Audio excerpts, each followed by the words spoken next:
ప్రస్తుతానికి ఆపండి, ముందు రైతు బంధును ఇవ్వండి, ఇతర బిల్లులు చెల్లింపులు ప్రస్తుతానికైతే ఆపండి అంటూ రేవంత్ రెడ్డి చెప్తా ఉన్నారు. ఎందుకంటే రైతు బంధు అనేది గత ప్రభుత్వంలో టైం రాగానే వెంటనే పడిపోయేది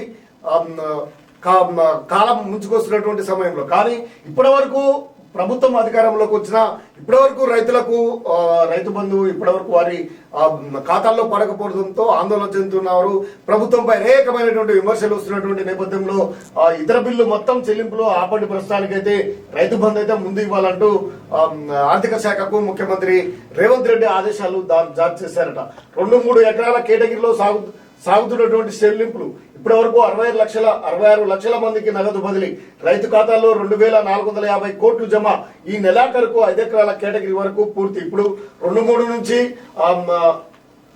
ఎకరాలకు మాత్రం కేటగిరీకి సంబంధించినటువంటి వారికి పడ్డాయి. ఇప్పుడు ఇక 5 ఎకరాలు ఉన్నటువంటి వారికి ఖాతాలు పడనున్నాయంట. ఒకసారి చూసుకోండి, రైతులందరూ కూడా తమ తమ ఖాతాలో గతంలో అయితే అందరికీ వరుసగా పడేది అనేది ఆశగా రైతులు ఎదురు చూసేవారు.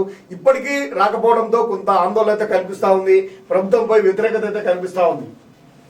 యాసంగి పంటకానికి సంబంధించినటువంటి పెట్టుబడి సాయం చెల్లింపులు జాప్యం అవుతున్నటువంటి నేపథ్యంలో సీఎం రేవంత్ రెడ్డి ఆర్థిక శాఖకు కీలక ఆదేశాలు జారీ చేశారు. ఇతర శాఖలకు సంబంధించినటువంటి పనులు, కాంట్రాక్టు చెల్లింపులు ప్రస్తుతానికి పెండింగ్ లో పెట్టి రైతు బంధు ఉలకే మొదటి ప్రాధాన్యత ఇవ్వాలని కూడా ఆదేశించారట. 5 ఎకరాల వరకు రైతు బంధు చెల్లింపులు పూర్తయ్యేదాకా ఇతర చెల్లింపులు నిలిపివేయాలని సీఎం చెప్పినటువంటి నేపథ్యంలో నగదు బదిలీ ప్రక్రియ మరింత వేగం చూసుకునే అవకాశాలున్నాయి. రాష్ట్ర వ్యాప్తంగా 69 లక్షల మంది పట్టాదారులు ఉండగా సుమారు 1.5 కోటి ఎకరాల భూమి వారి పేరిట ఉంది. వారికి ఎకరానికి 5,000 చొప్పున పెట్టుబడి సాయం అందించేందుకు ఒక సీజన్ లో 7,625 కోట్ల నిధులు అవసరం ఉన్నాయి. ఈ యాసంగి సీజన్ కు సంబంధించినటువంటి రైతు బంధు చెల్లింపుకు రాష్ట్ర సర్కార్ డిసెంబర్ ప్రారంభం కానుంది. తొలుత ఎకరం వరకు భూమి ఉన్నటువంటి రైతులకు నగదు బదిలీ చేయాలని, ఆ తర్వాత క్రమంగా విస్తీర్ణం పెంచుకుంటూ నిధులు సర్దుబాటు చేసుకుంటూ చెల్లింపులు చేయాలని సీఎం ఆదేశించారు. కానీ నిధుల కొరత కారణంగా రైతు బంధు చెల్లింపుకు ఇబ్బందులు ఎదురవుతాయి. తాజాగా రిజర్వ్ బ్యాంకు నుంచి రాష్ట్ర ప్రభుత్వానికి 3,000 కోట్ల రుణం తీసుకోవడంతో చెల్లింపులు మళ్లీ మొదలయ్యాయి.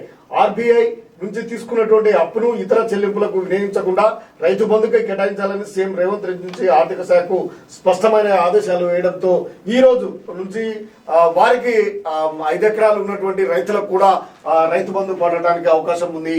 కీలకమైనటువంటి నిర్ణయం తీసుకోవడంతో అన్ని బిల్లులు పెండింగ్ లో ఉంచైనా రైతు బంధు మాత్రం వేయాలని రేవంత్ రెడ్డి వారికి ఆదేశాలు జారీ చేయడంతో ఇప్పుడు ముందరికెళ్లింది. గవర్నర్ కోట ఎమ్మెల్సీల భర్తీకి